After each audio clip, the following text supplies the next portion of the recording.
रोज एक नई कहानी देखने के लिए चैनल को सब्सक्राइब करें और बेल आइकन दबाना ना भूलें। किसी शहर में दिवाकर अपनी बीवी अनिता और इकलौती बेटी श्रुति के साथ रहता था। श्रुति बेहद गुणवान थी, पर उसे हर चीज का शो ऑफ करने की बहुत बुरी आदत थी। वो हमेशा ही अपनी सहेलियों और रिश्तेदारों में खुद को ऊंचा दिखाने के लिए महंगे कपड़े और गहने लिया करती थी। उसके माता पिता उसके शॉपिंग के बिल देखकर अक्सर चौंक जाते थे, पर अपनी इकलौती बेटी की डिमांड फुलफिल करना तो उनका फर्ज था। ऐसे ही एक दिन सब लोग श्रुति की दोस्त प्रिया की शादी में जाने के लिए तैयार हो रहे थे। अरे तुम लोग तैयार हुए या नहीं? अनीता, श्रुति, कहाँ हो तुम? अरे बस आ रही हूँ, साड़ी के बिल लगा लूं। अरे इतना टाइम लगता है क्या तैयार होने में? और वो हमारी वो लाडली बिटिया कहाँ है? पापा देखिए मैं आ गई। अरे वाह, आज तो मेरी बेटी बिल्कुल परी जैसी लग रही है, नजर ना लगे। थैंक यू पापा। सब लोग तैयार होकर शादी में जाते हैं। श्रुति जल्दी से अपनी दोस्त प्रिया के पास उससे मिलने जाती है, जो कि स्टेज पर दुल्हन बनकर तैयार खड़ी थी। हाय प्रिया। ओ हाय श्रुति। और बताओ कैसे लग रही हूँ मैं? अरे वाह प्रिया, तुम तो सच में इस लहंगे में एकदम अप्सरा जैसी लग रही हो। हाँ सच में। पता है ये लहंगा ना मेरे पति ने मुझे गिफ्ट में दिया है। और बताओ ये ना अनीश मल्होत्रा का डिजाइनर लहंगा है, पूरे 4 लाख का है। क्या सच में? मैं तो कहती हूँ श्रुति तू भी शादी कर ले। शादी संपन्न होने के बाद सभी लोग घर आ जाते हैं। प्रिया की कही बातें श्रुति के दिल में जल्दी से शादी करने की ख्वाहिश पैदा कर देती है। कुछ वक्त बीत जाता है। ऐसे ही एक दिन, मम्मी मुझे भी शादी करनी है। क्या? हाँ, मुझे भी प्रिया की तरह शादी करनी है और अच्छे अच्छे महंगे डिजाइनर कपड़े पहनने हैं। शादी कोई मिठाई थोड़ी है। मम्मी मुझे नहीं पता, शादी करनी है तो बस करनी है, नहीं तो मैं ये घर छोड़कर भाग जाऊंगी। हे भगवान, ये लड़की तो ना पागल ही हो गई है। आप मेरी शादी करवाओगे या मैं किसी लड़के के साथ भाग जाऊं? अच्छा मेरी माँ ठीक है, मैं तेरे पापा से और रिश्तेदारों से इस बारे में बात करती हूँ। अनीता सारी बात जाकर अपने पति को बताती है। अरे भाग्यवान, मुझे लगता है कि अब हमें हमारी श्रुति बिटिया की शादी करवा देनी चाहिए। अरे जिम्मेदारी सर पर आएंगी तो इसकी बेफजूल खर्च की आदत में भी तो सुधार आएगा। जी वैसे बात तो आपकी बिल्कुल सही है। हाँ तो मैं कल ही पंडित जी से बात कर लेता हूँ। कुछ दिन ऐसे ही बीत जाते हैं और एक दिन श्रुति के लिए अर्पित नाम के लड़के का रिश्ता आता है। अर्पित अपनी माँ गीता के साथ श्रुति को देखने उसके घर आते हैं। और बताइए बहन जी, आने में कोई परेशानी तो नहीं हुई आपको? नहीं, जरा भी नहीं। वैसे बाकी बातें तो होती रहेंगी, आप जरा लड़की को तो बुलाइए। हाँ। तभी वहाँ श्रुति हाथ में चाय और नाश्ता लिए चल कर आती है। अर्पित उसे पहली नजर में ही देखकर पसंद कर लेता है। दोनों के माँ बाप उन्हें अकेली बात करने के लिए छत पर भेज देते हैं। तो आप कुछ अपने बारे में बताइए। जी मैंने हाल ही में ग्रेजुएशन कंप्लीट किया है। और आप? जी मैं एक MNC में जॉब करता हूँ। वैसे आपका शादी को लेकर क्या सपना है? वैसे तो मैं अपनी शादी में ना अनीश मल्होत्रा का डिजाइन किया हुआ जरी के वर्क वाला लहंगा पहनना चाहती हूँ। प्लीज आप मेरे लिए वही लेकर आना। शादी हुई नहीं, डिमांड पहले ही रखती। जी क्या हुआ? नहीं कुछ नहीं। इस तरह अनीश मल्होत्रा का डिजाइनर लहंगा पहनकर थोड़े ही दिन बाद श्रुति की शादी अर्पित से हो जाती है। शादी के कुछ दिन तक तो सब अच्छा चलता है, एकदम बटर की तरह। पर घर के कामों में उसका मन ही नहीं लगता। वो रोज ही अर्पित से नई और महंगी चीजों की डिमांड करने लगती है। कभी साड़ी तो कभी सोने के कंगन तो कभी डायमंड का नेकलेस। अर्पित कैसे न कैसे उसकी हर डिमांड को पूरा करता था। ये सब देखकर उसकी सास गीता को बहुत तेज गुस्सा आता था। ऐसे ही एक दिन, अरे बहू, कहाँ है तू? जरा यहाँ तो आ। यस सासू मॉम, कहिए क्या बात है। आई बड़ी, घर का काम तो तुझसे होता नहीं, जरा अपनी सास की सेवा ही कर दे, मेरे पैर दबा दे। आप खुद दबा लो ना सासू माँ, मेरे हाथों का नेल पेंट खराब हो जाएगा।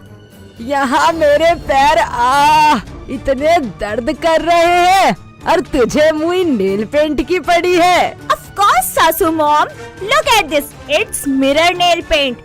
आपको पता है कितना ट्रेंडी है ये। जुबान कम चला और काम कर, समझी। इस तरह रोज ही गीता अपनी बहू को घर के काम और जिम्मेदारियों के बारे में समझाती, पर श्रुति की कान पर जूं तक नहीं रेंगती। ऐसे ही वक्त बीतता जाता है।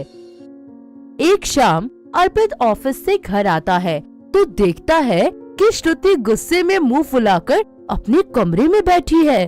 अरे मेरी जान, क्या हुआ? मुंह फुलाकर क्यों बैठी हो भाई? आप मेरा बिल्कुल भी ख्याल नहीं रखते।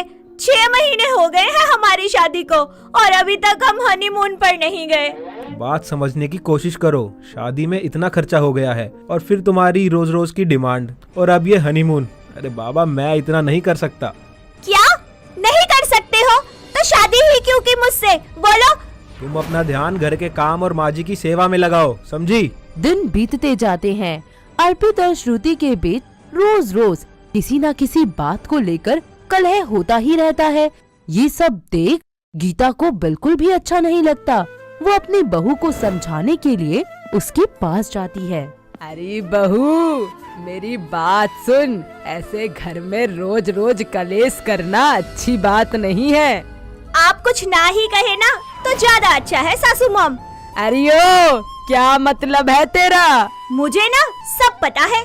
आप ही अर्पित के कान भरती है ताकि वो मुझे शॉपिंग पर ना लेके जाए। मेरी अकल पर पर्दा गिरा था भगवान, जो मैं यहाँ तेरे से सर खपाने चली आई। हाँ तो जाओ ना फिर, मैंने थोड़ी ना बुलाया था आपको यहाँ मेरे पास सलाह देने। वो श्रुति को एक जोरदार चाटा रसीद के देता है। ये क्या है श्रुति? तुम्हारी हिम्मत कैसे हुई मेरी माँ से ऐसे बात करने की? अभी के अभी माफी मांगो। नहीं मांगूंगी माफी। मैंने गलती क्या कहा है और तुमने मुझ पर हाथ कैसे उठाया? मैं अभी के अभी ये घर छोड़कर जा रही हूँ। अरे बहू, ऐसा मत कर, ये छोटी छोटी बातों पर घर छोड़कर नहीं जाते। माँ नहीं, जाना है तो जाने दो। हाँ हाँ जा रही हूँ। तुम तो यही चाहते हो कि मैं ये घर छोड़कर चली जाऊँ और तुम दोनों माँ बेटे सुकून से रहो। बंद करो अपनी बकवास और कान खोल कर सुन लो। अरे मैंने तुम्हारे माँ बाप से दहेज तक नहीं लिया। क्यों? क्योंकि मुझे पता है पैसे की वैल्यू क्या है, पैसा कैसे जोड़ा जाता है। शादी से लेकर आज तक मैंने तुम्हारी हर डिमांड पूरी की। तुमने कभी सोचा कि मुझे कितनी दिक्कत होती होगी ये सब मैनेज करने में? बोलो, सोचा कभी? अर्पित की बातें सुनकर श्रुति को अपनी गलती का एहसास हो जाता है।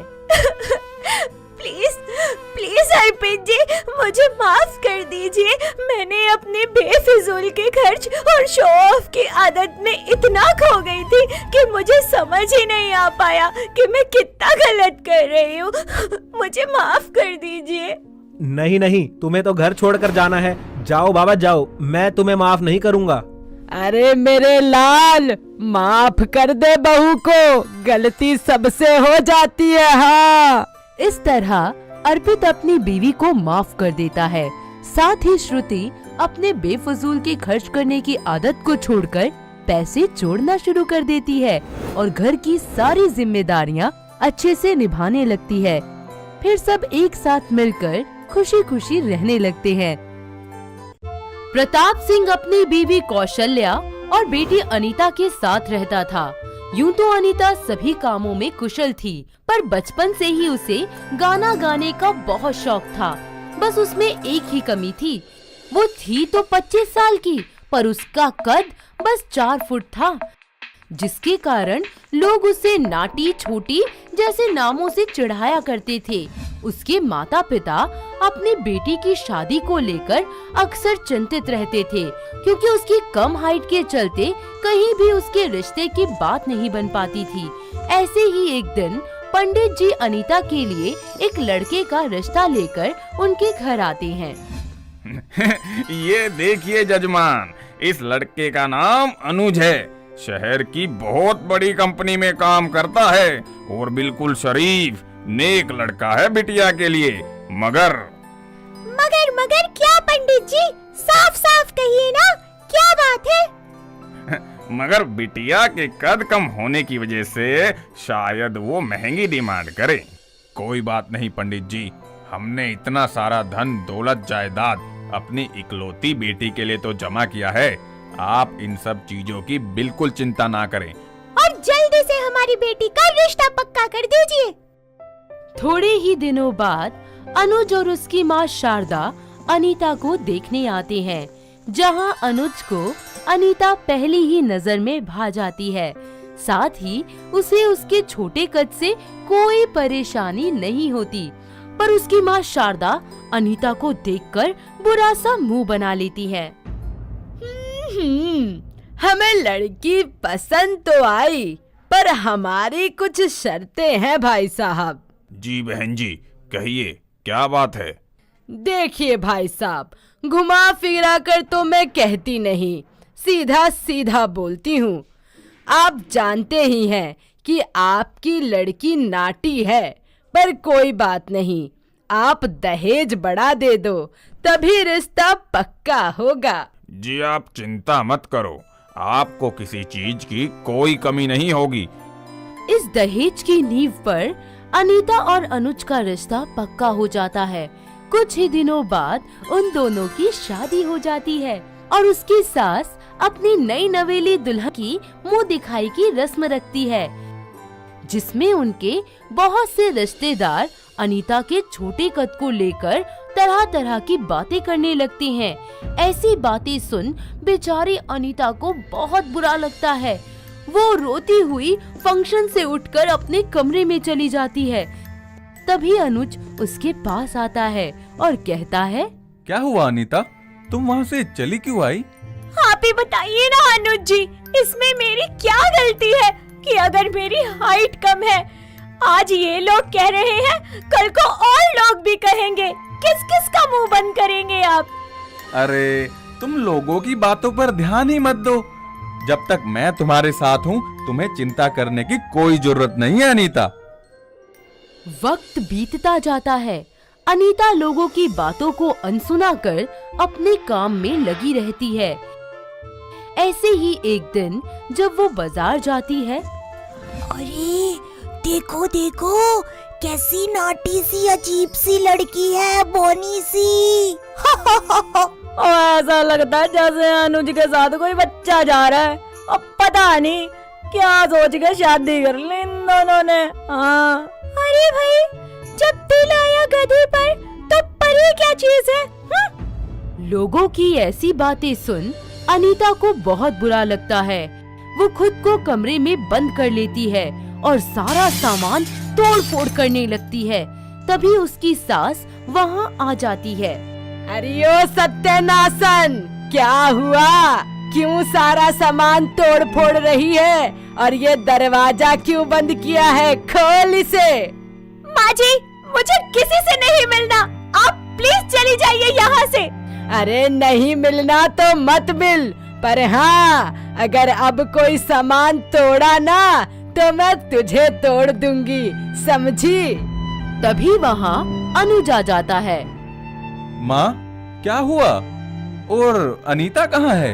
ये रही कमरे के अंदर। भगवान जाने क्या हुआ है, जब से बाजार से आई है खुद को कमरे में बंद करके बैठी है। अरे माँ, आप आराम करो, मैं देखता हूँ अनीता को क्या हुआ है। हाँ हाँ ठीक है, जरा सी औरत और पहाड़ जितना गुस्सा। अनीता प्लीज दरवाजा खोलो यार, मेरे लिए दरवाजा खोलो। नहीं अनुज जी, मुझे किसी से बात नहीं करनी, किसी से नहीं मिलना, आप चले जाइए यहाँ से। अरे मुझे तो बता दो एटलीस्ट हुआ क्या है। अनीता अनुज को बाजार में हुई सारी बात बताती है। अनीता, मैंने तुमसे कहा था इग्नोर करा करो लोगों की बातें। तुम तुम मेरी पत्नी हो और मैं तुमसे बहुत प्यार करता हूँ, और आज के बाद फिर कभी ऐसा मत करना। ऐसे ही वक्त बीतता जाता है और एक दिन अनुज को अपने ऑफिस में प्रमोशन मिलता है, जिस खुशी में उसके ऑफिस में पार्टी रखी जाती है, जहां अनीता को देखकर लोग हंसने लगते हैं। तभी अनुज के कुछ दोस्त बोलते हैं, अरे ये बच्चा किसका है? जरा कोई टॉफी तो लेकर आओ। अरे भाभी, आपके पिताजी ने बचपन में कॉम्प्लान नहीं पिलाया क्या, जो इतना छोटा कद रह गया? सबकी ऐसी बातें सुनकर अनुज को बहुत तेज गुस्सा आ जाता है और वो बोलता है, अरे क्या बकवास किए जा रहे हो तुम सब? शर्म नहीं आती तुम लोगों को किसी का मजाक बनाते हुए? अनीता मेरी पत्नी है, जब मुझे ही कोई दिक्कत नहीं है तो तुम लोगों के गुर्दे लाल क्यों हो रहे हैं? रहने दीजिए अनुज जी, इन लोगों को समझाने का कोई फायदा नहीं है। इन सब का मुंह तो मैं अभी बंद करती हूँ। अनीता जल्दी से स्टेज पर जाती है और माइक पकड़कर गाना शुरू कर देती है। उसकी सुरीली आवाज सुनकर पार्टी में मौजूद सभी लोगों के तोते उड़ जाते हैं। जो लोग अभी तक उसका मजाक बना रहे थे, वो ही उसकी तारीफों के पुल बनाने लग जाते हैं। कुछ वक्त यूं ही बीत जाता है। अनीता सिंगर बनने का ख्याल अपने दिल से निकालकर घर के कामों में लगी रहती है, पर अनुज को ये बात बिल्कुल भी गवारा नहीं थी। ऐसे ही एक दिन वो अनीता के पास जाता है और बोलता है, देखो अनीता, मुझे बिल्कुल भी अच्छा नहीं लग रहा कि तुम अपनी ख्वाहिशों को दबाकर इस तरह जी रही हो। तुम्हें सिंगर बनते देखना चाहता हूँ मैं, बस यही सपना है मेरा अब। जी पर आप तो जानते हैं ना कि माँ जी कभी इस बात की इजाजत नहीं देंगी, फिर कैसे होगा सब? तुम उनकी चिंता मत करो, मैं उनको संभाल लूंगा। वो तो ठीक है जी, पर वर कुछ नहीं, जल्दी से रेडी हो जाओ तुम। हम आज ही कैलाश सर के म्यूजिक स्टूडियो में जा रहे हैं। इस तरह अनुज अपनी माँ के खिलाफ जाकर अनीता को स्टूडियो में ले जाता है, जहां उसकी आवाज का टेस्ट लिया जाता है और उसे कैलाश नाथ की अगली एल्बम में गाने का मौका मिल जाता है। उसकी आवाज लोगों के दिल में घर बनाना शुरू कर देती है। हर TV, news channel, social media पर अनीता की आवाज का ही चर्चा होता है और उसके परिवार का खूब मान सम्मान होता है। साथ ही अपनी बहू की कामयाबी देखकर शारदा को भी अपनी गलती का एहसास होता है। वो उससे माफी मांगती है और उसके टैलेंट को बढ़ावा देती है। सरिता एक दिलखुश और बिंदास जीने वाली लड़की थी। उसकी माँ मीना और पिता रमेश उसकी शादी के लिए रिश्ता तलाश कर रहे थे और एक दिन उसकी शादी के लिए करण नाम के लड़के का रिश्ता आता है, जिसकी माँ वसुंधरा पुराने ख्यालों वाली औरत थी और पिता नरेश अपनी पत्नी की हाँ में हाँ मिलाया करते थे। ऐसे ही एक दिन वो सभी सरिता को देखने उसके घर आते हैं। अरे बहन जी लीजिए ना, जलेबी खाइए। जी जी बहन जी, लेकिन जरा अपनी बेटी को तो बुलाइए। जी बस अभी बुलाती हूँ। सरिता अपनी माँ के बुलाने पर वहाँ आ जाती है। आए, कितनी सुंदर और गुणवान बेटी है आपकी। भाई साहब, हमें तो यह रिश्ता 100% मंजूर है। जी मैं और करण अगर एक बार आपस में बात कर लेते तो। बेटा हम बात कर रहे हैं ना। सरिता करण से बात भी नहीं कर पाती। कुछ दिनों बाद दोनों की शादी हो जाती है और शादी के बाद ही वो अपने घर में देखती है कि उसका पति हमेशा उसकी सास के आगे पीछे घूमता रहता, कभी भी उससे 2 मीठे बोल तक नहीं बोलता। इन सब चीजों से उसका मन अंदर ही अंदर बहुत दुखी होता है और एक दिन, माँ देखो, मैं तुम्हारे लिए क्या लाया हूँ। ये साड़ियाँ हैं, कैसी हैं? जरा पहनकर तो बताओ। अरे मेरे लाल, तू लाया है तो सब कुछ होगा एकदम कमाल। अरे वाह, ये तो बहुत ही अच्छे हैं। सुनिए, आप मेरे लिए क्या लाए हैं? तुम्हारे लिए? मैं तुम्हारे लिए क्यों कुछ लाऊंगा, मैं अपनी माँ के लिए लाया हूँ बस। अपने पति का प्यार ना मिल पाने की वजह से उसे बहुत बुरा लगता है। ऐसे ही एक दिन उसके घर पर करण का दोस्त मोहन आता है, जो सरिता की खूबसूरती देखकर उस पर मोहित हो जाता है। वो उसके दोस्त की खूब देखभाल करती है। तभी उसका पति उससे कहता है, सुन, तू रहने दे, अब अंदर जा और हमारे लिए पकोड़े बना कर ले आ। अरे भाई, तू कैसे बात कर रहा है अपनी बीवी से? थोड़ा तो आराम से बोल मेरे भाई। अरे ये मेरी बीवी है, मैं इसे जैसे चाहूँ वैसे बात कर सकता हूँ, और तू जानता नहीं है इनको। आराम से बात करो तो सर पर चढ़कर नाचती हैं ये। अरे भाई, कैसी बातें कर रहे है तू? अरे आप रहने दीजिए, आप लोग बैठिए, मैं आप सभी के लिए पकोड़े बनाकर लाती हूँ। हाँ हाँ, जल्दी जा। मोहन को सरिता पर बहुत तरस आता है और वो उसे सब ठीक हो जाने का दिलासा देता है। सरिता भी मोहन का स्वभाव देखकर उसे पसंद करने लग जाती है। मोहन रोजाना किसी न किसी बहाने से करण के घर आकर उसकी बीवी से मिलता रहता और धीरे धीरे दोनों में प्यार हो जाता है और दोनों एक दूसरे से बाहर भी मिलने लग जाते हैं। कभी क्लब तो कभी कैफे, दोनों की नजदीकियां बढ़ती ही जा रही थी। तो दूसरी तरफ करण को भी अपनी बीवी पर शक होने लग जाता है, लेकिन वो उससे कुछ नहीं कहता, मगर धीरे धीरे उसकी जासूसी करना शुरू कर देता है। और अचानक सरिता को भी डाउट होने लगता है कि शायद करण को उस पर शक हो गया है। ऐसे ही एक दिन, अरे क्या हो गया आज तुम्हें? इतना उदास क्यों लग रही हो? कुछ नहीं, बस मुझे लगता है कि करण को शायद मुझ पर शक हो गया है। अरे नहीं नहीं, ऐसा कुछ नहीं हो सकता। हाँ, तुम सही कह रहे हो, शायद मैं ही कुछ ज्यादा सोच रही हूँ। वैसे सरिता, वैलेंटाइंस डे का तुम्हारा क्या प्लान है?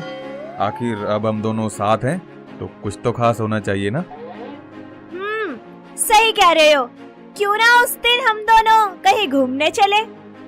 अरे वाह, बिल्कुल ठीक है। मैं तुम्हें सारी बुकिंग करके अभी बताता हूँ।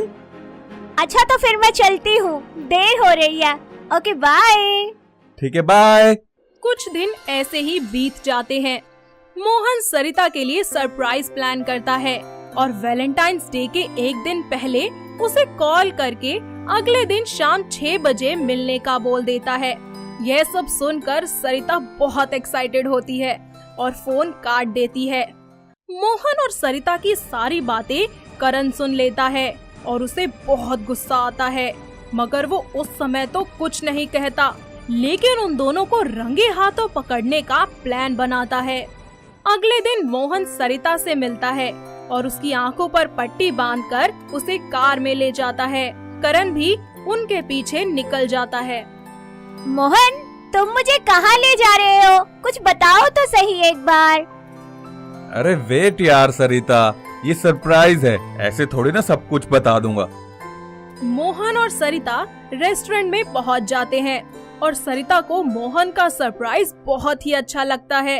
वो दोनों बहुत खुश होते हैं, लेकिन तभी वहाँ करण आ जाता है।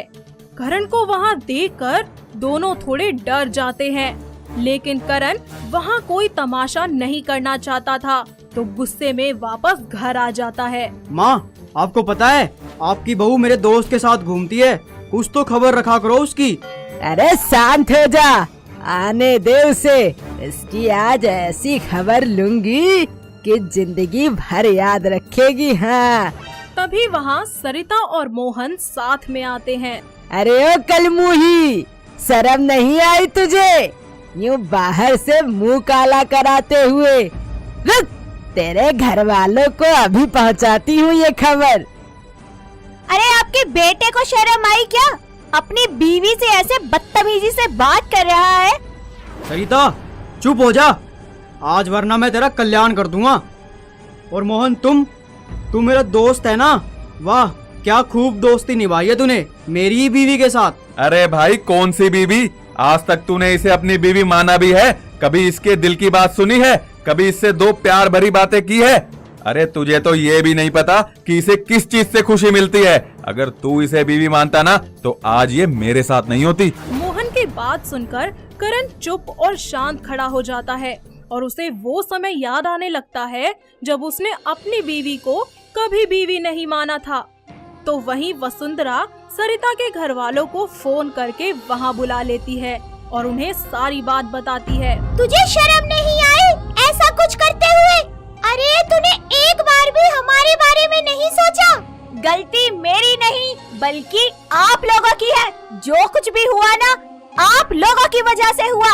मेरी मर्जी जाने बिना एक ऐसे इंसान से मेरी शादी कर दी, रिश्ता जोड़ दिया जिससे मैं अच्छे से जानती तक नहीं थी।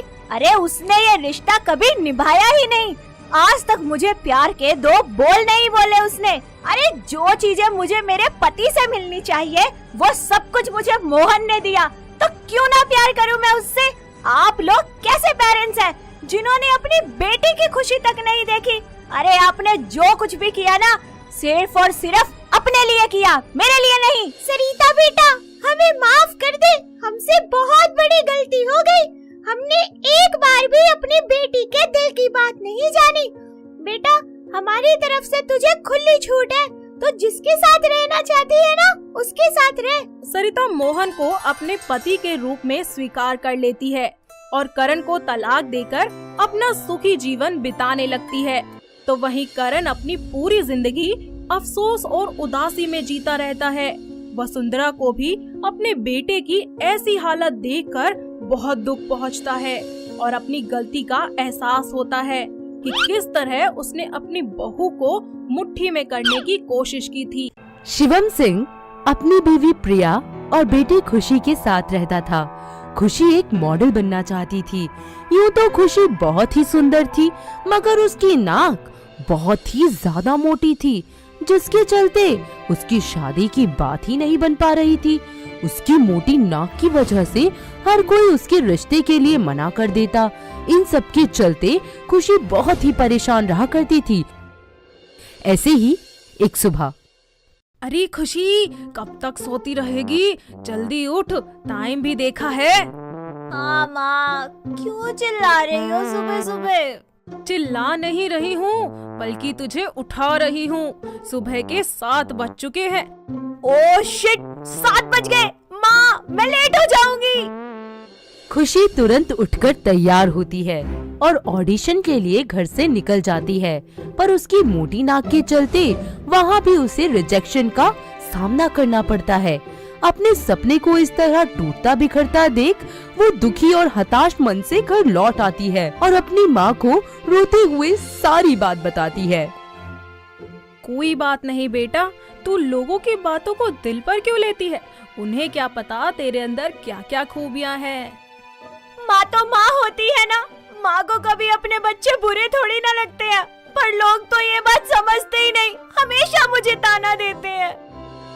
वक्त बीतता जाता है। एक दिन खुशी अपने फेसबुक अकाउंट के जरिए अनिकेत नाम के लड़के के संपर्क में आती है। दोनों अच्छे दोस्त बन जाते हैं।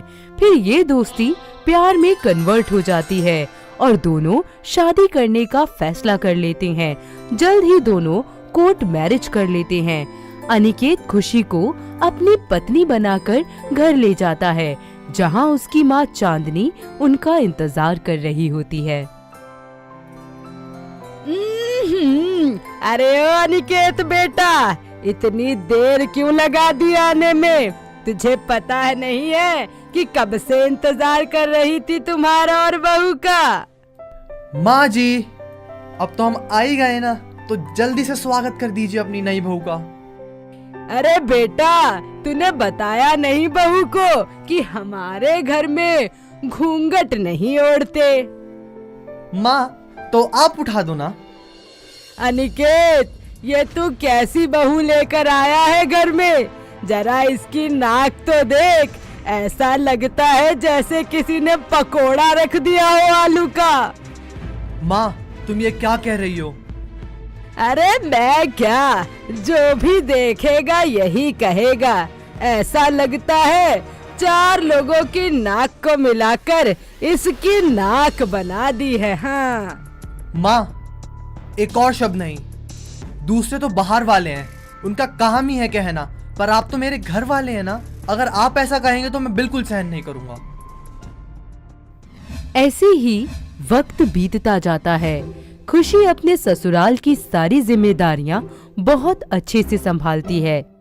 चांदनी को उसके गुण तो बहुत पसंद आते हैं, मगर जैसे ही वो खुशी का चेहरा देखती तो उसकी उन मोटी नाक देखकर उसका पारा हाई हो जाता है।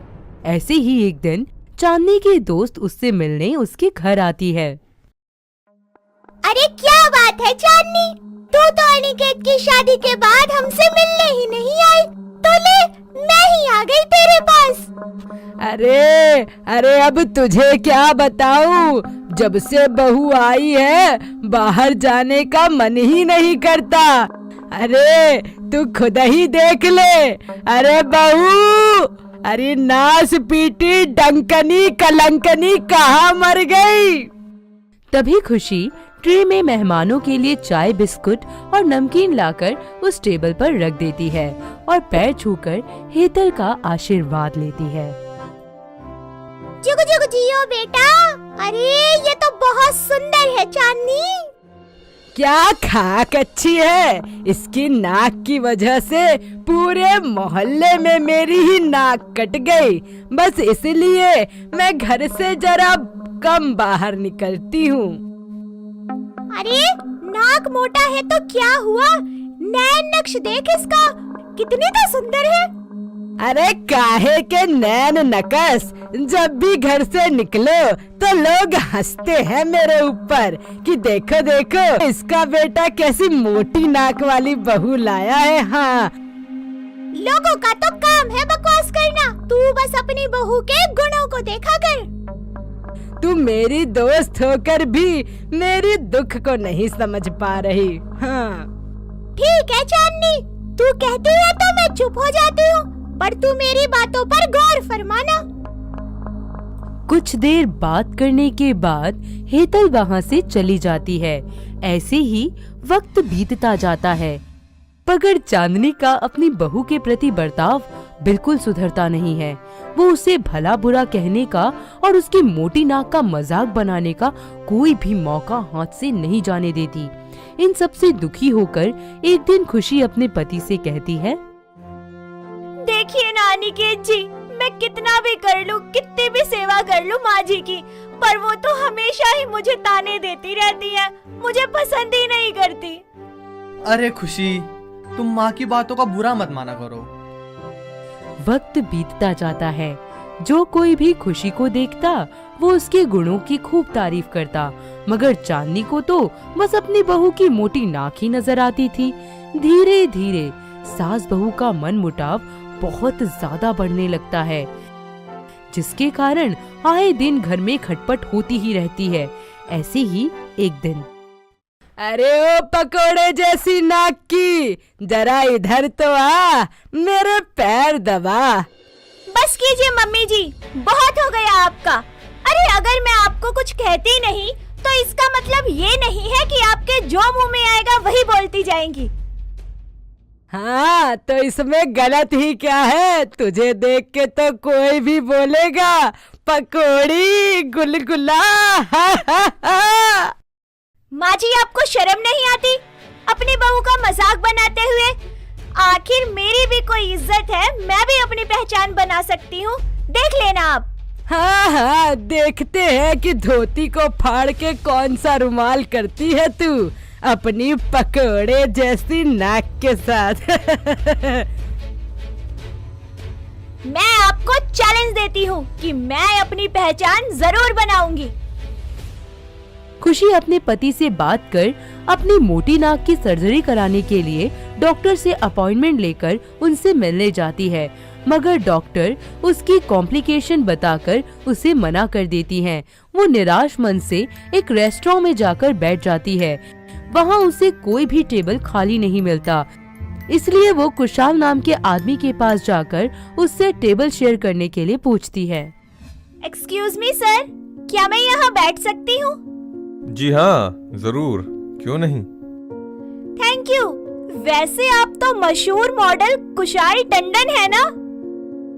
जी हाँ, आप जानती हैं मुझे? यस सर, मैं तो आपकी बहुत बड़ी फैन हूँ। आपका स्टाइल, वॉक, टॉक सब कुछ ऑसम है, ऑसम। जी शुक्रिया। वैसे आपकी तारीफ? जी मेरा नाम खुशी है और मैं भी मॉडल बनना चाहती हूँ, पर मेरी मोटी नाक के चलते कोई मुझे पसंद नहीं करता। सब लोग मेरा मजाक उड़ाते हैं। जी हुआ यूं कि मुझे एक मॉडल मिलने आने वाली थी। फिलहाल उसका कोई अता पता ही नहीं है। आप भी मॉडल बनना चाहती है क्या? जी हाँ, अगर एक बार चांस मिल जाए तो मैं जरूर ट्राई करूंगी। तो समझिए मिल गया। क्या आप मेरे साथ फोटोशूट करवाना चाहेंगी? खुशी उसके साथ फोटोशूट कराने के लिए तैयार हो जाती है। देखते ही देखते चारों तरफ उसका नाम हो जाता है। जो लोग उसे चिढ़ाया करते थे वो सभी भी उसकी कामयाबी देख अचंभित हो जाते हैं। साथ ही उसकी सास को भी अपनी गलती का एहसास होता है और वो उससे माफी मांगती है। इस तरह खुशी अपनी पहचान बना लेती है और लोगों के तानों का करारा जवाब देती है। तो दोस्तों, कैसी लगी आपको हमारी मोटी नाक वाली बहू? क्या आपके आसपास भी कोई ऐसी बहू है? तो हमें कमेंट करके जरूर बताइएगा। हाँ दोस्तों, अगर आपको ये कहानी पसंद आई तो इसे लाइक करें, शेयर करें और कमेंट करके बताएं कि कहानी में आपको सबसे अच्छा क्या लगा।